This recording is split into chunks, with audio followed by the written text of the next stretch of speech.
What's up, everyone? I did just get back this past weekend from a week-long golf trip up to the Bandon Dunes golf resort on the Oregon coast. It's a place that I've been to with my buddies. This is my third trip there.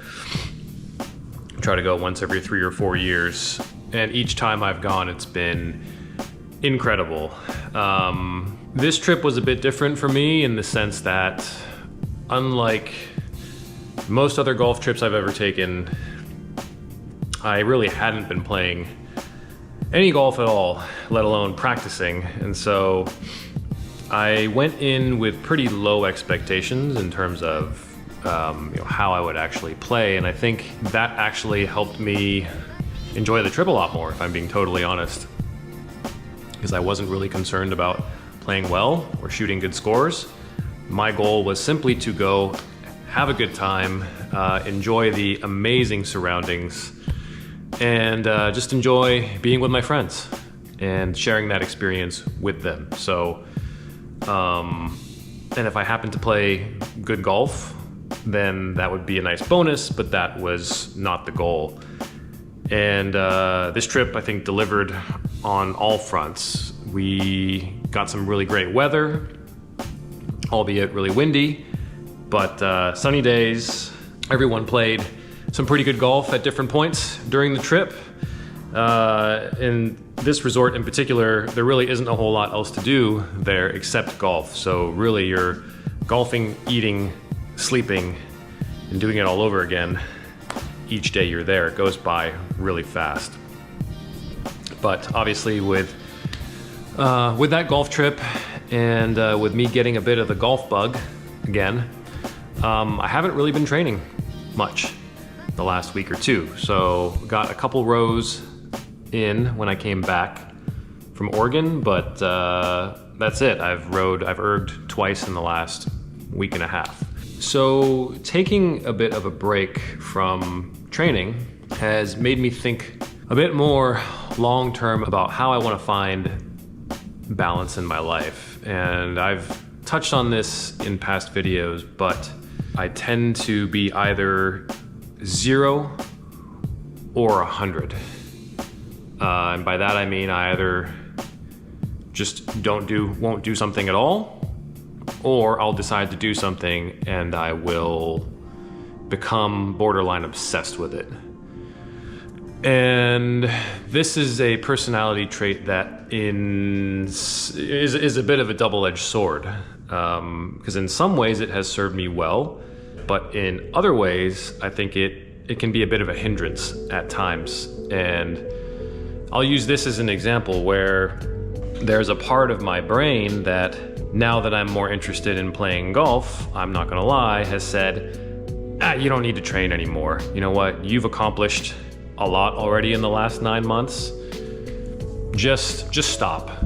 That's, again, I think, more of the impulsive, maybe part of my brain in the moment that would rather go play golf if I have free time than sit on the erg.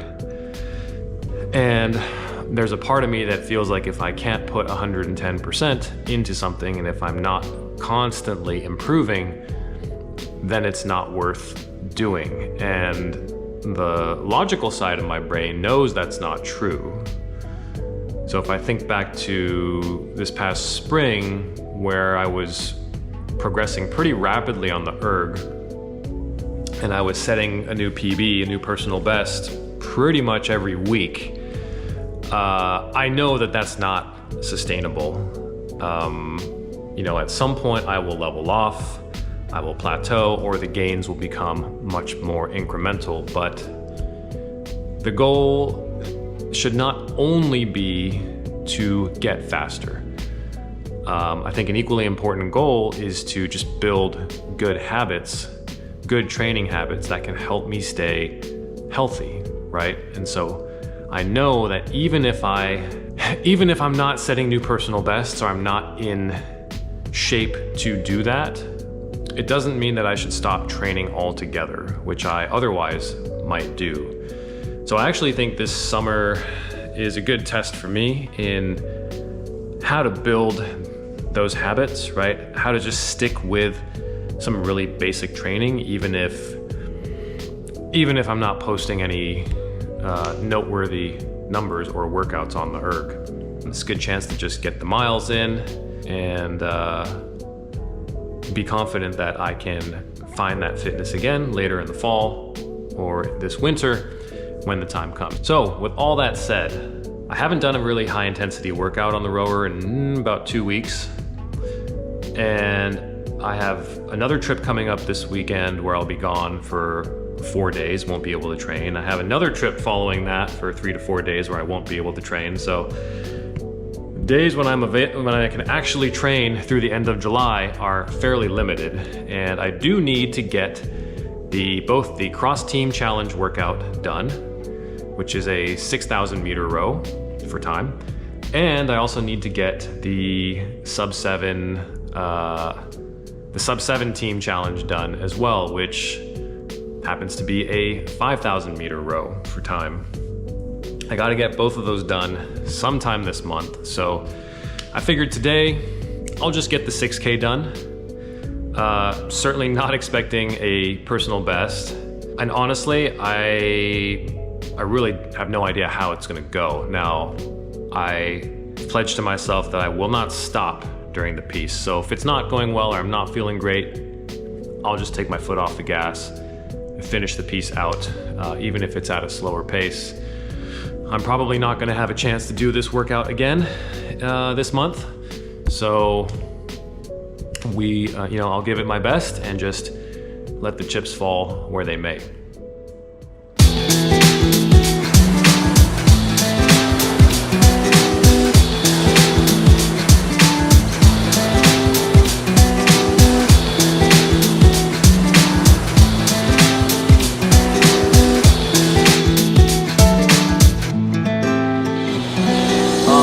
Miss Lady Luck, would you pretty please break off a piece, let me in my city breathe. The scales ain't never gon' tip any degrees. Either we freeze or get burned looking for a release. Dreams have come to a cease, so I'm searching. Sleep ain't never come easy for certain. Society will shape you into a person who lose all hope, so the situation worsen. I used to be the first in and the last out, till I was asked out, heading for a cash route. I was hoping I could get mine the fast route. The optimist who switched, the one who has doubts. It's a cast iron skillet on a stone. CE villain in the back control, let's go. It's dream chasing, this theme's ancient. Put another